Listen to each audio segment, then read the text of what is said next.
Hi అండి. So NEET UG 2026 exam మే 3వ తారీఖు జరుగుతుందని మీ అందరికీ తెలిసిందే. సో దీనికి సంబంధించి ఎన్ఎంసి ఒక సంచలనాత్మక నిర్ణయం అయితే తీసుకుంది. సో ఎగ్జామ్ ముందు రోజు ఎటువంటి లీవ్ ఇవ్వకూడదు ఎవరికి, ఆల్రెడీ ఎంబీబీఎస్ చేస్తున్నటువంటి స్టూడెంట్స్కి. ఓకే, వేరియస్ కాలేజెస్లో ఎంబీబీఎస్ ఎవరైతే చదువుతున్నారో first year, second year, third year, fourth year ఇలా ఉన్న వాళ్ళు ఎవరైనా ఉన్నట్లయితే వాళ్ళకి అసలు లీవ్ ఇవ్వకూడదు అని చెప్పేసి ఒక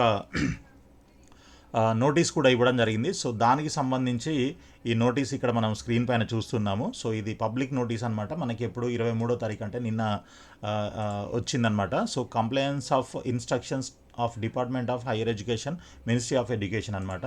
సో దీంట్లో ఏంటంటే క్లియర్గా వాళ్ళు చెప్పేది, సో ఇంతకుముందు మనకి లాస్ట్ ఇయర్ కానీ అంతకుముందు కానీ ప్రీవియస్ ఇయర్స్లో ఎగ్జామ్ జరిగినప్పుడు కొన్ని అవకతవకలు జరిగాయి. సో దాంట్లో కొంతమంది సీనియర్స్ ఈ ఇప్పుడు ఎగ్జామ్ ఎవరైతే అపియర్ అవుతున్నారో వాళ్ళ బదులు వీళ్ళు ఎగ్జామ్ రాయడము, అదేవిధంగా కొంతమంది అంటే సాల్వర్స్ గ్యాంగ్స్ అని కొన్ని ఉంటాయి కదా.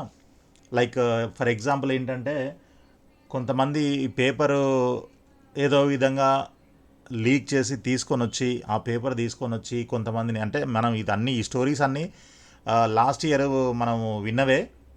సో అందరినీ కలిపి ఒక రూమ్లో కూర్చోబెట్టి ముందు రోజు నైటు ఆ రోజే పేపర్లు ఇచ్చేసి ఇవన్నీ కూడా మీరు బట్టి పట్టుకోండి, ప్రిపేర్ కాండి అని చెప్పేసి వాటికి సంబంధించిన ఆన్సర్లు కూడా ఈ సీనియర్ స్టూడెంట్స్తో చెప్పించడం ఇట్లాంటివన్నీ జరిగాయన్న ఇవి ఉన్నాయి కాబట్టి సో అలాంటివి ఈ సంవత్సరం జరగకుండా ఉండాలి అని చెప్పేసి సో ఎన్ఎంసి ఏం చేసిందంటే ప్రతి కాలేజ్కి నోటీస్ అయితే పంపడం జరిగిందనమాట. ఇక్కడ to dean or principal of the medical colleges institutions.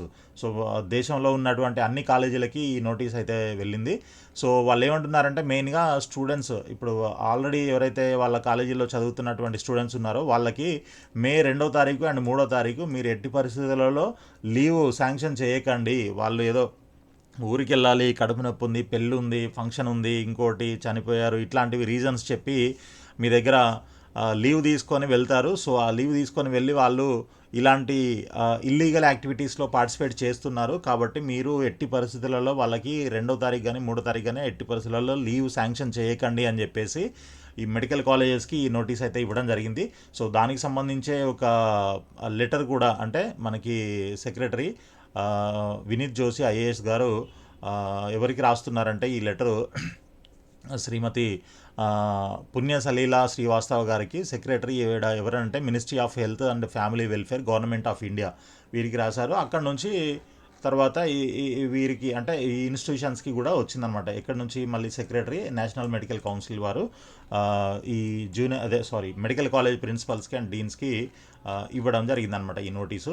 So కాబట్టి ఇలాంటివి ఆలోచనలు ఏమైనా ఉన్నట్లయితే పిల్లలు, పేరెంట్స్ ఎవరైతే ఈ వీడియో చూస్తున్నారో వాళ్ళందరికీ ఒకటే రిక్వెస్ట్ అనమాట.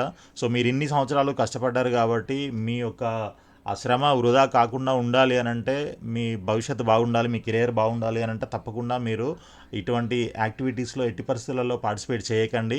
అంటే ఇప్పుడు నేను ఎగ్జామ్ రాయబోయే వాళ్ళకి చెప్తున్నాను. సో మీరు ఎంతైతే ఇప్పటిదాకా కష్టపడ్డారో ఆ కష్టం ఇంకా కొద్ది రోజులే ఉంది. సో దాన్ని ఈ వారం రోజులు 3వ తారీఖు అంటే మనకి ఇంకొక వారం అనుకోండి, వారము గట్టిగా ఒక 10 డేస్ లోపలే ఉంది టైం. కాబట్టి మంచిగా ప్రిపేర్ అయ్యి మీరు ఆ ఎగ్జామ్ అటెండ్ అయినట్లయితే తప్పకుండా మీకు మంచి ర్యాంకే వస్తుంది. దాన్ని బట్టి మీకు ఎంబీబీఎస్ సీట్ రావడానికి అవకాశం ఉంటుంది. సో సీట్కి మనకి చాలా అవకాశాలు ఉంటాయి. ఆల్ ఇండియా కోటా ఉంటుంది, స్టేట్ కౌన్సిలింగ్స్ ఉంటాయి, అదేవిధంగా మీకు A category, B category, C category ఇలా వేరియస్ ఆప్షన్స్ అయితే ఉన్నాయి. వీటన్నిటికి సంబంధించిన పూర్తి వివరాలు, గైడెన్స్ మనం ప్రొవైడ్ చేస్తూ ఉంటాం. కాబట్టి మీరు కింద కనిపిస్తున్నటువంటి ఆఫీస్లో మీరు కాంటాక్ట్ చేయొచ్చు, ఆ నెంబర్కి కాల్ చేయొచ్చు. సో రైట్, మీరు ఇలాంటి ఇల్లీగల్ యాక్టివిటీస్లో అయితే పార్టిసిపేట్ చేయకుండా మీ టాలెంట్ని, మీ స్కిల్ని, మీ నాలెడ్జ్ని మాత్రమే నమ్ముకొని దాన్ని మాత్రమే మీరు ఫోకస్ చేయండి. ఓకే, అదేవిధంగా ఇప్పుడు ఆల్రెడీ ఎవరైతే ఎంబీబీఎస్ చేస్తున్నారో సో వాళ్ళకి కూడా క్లియర్గా ఒక ఇన్స్ట్రక్షన్ కూడా ఇవ్వడం జరిగింది. అదే ముందు కాలేజీలకు అయితే ఇచ్చారు, 2, 3వ తారీఖుల్లో మే 3వ తారీఖు అసలు ఎట్టి పరిస్థితుల్లో లీవ్ ఇవ్వకూడదు అని చెప్పేసి. అదేవిధంగా చదువుతున్నటువంటి స్టూడెంట్స్కి కూడా ఏం చెప్పారు అని అంటే, ఇన్ కేస్ మీరు ఇలాంటి ఇల్లీగల్ యాక్టివిటీస్లో ఏమైనా పార్టిసిపేట్ చేసినట్లయితే మిమ్మల్ని మొత్తం అంటే ఎంబీబీఎస్ నుంచి డిబార్ చేయడం జరుగుతుంది.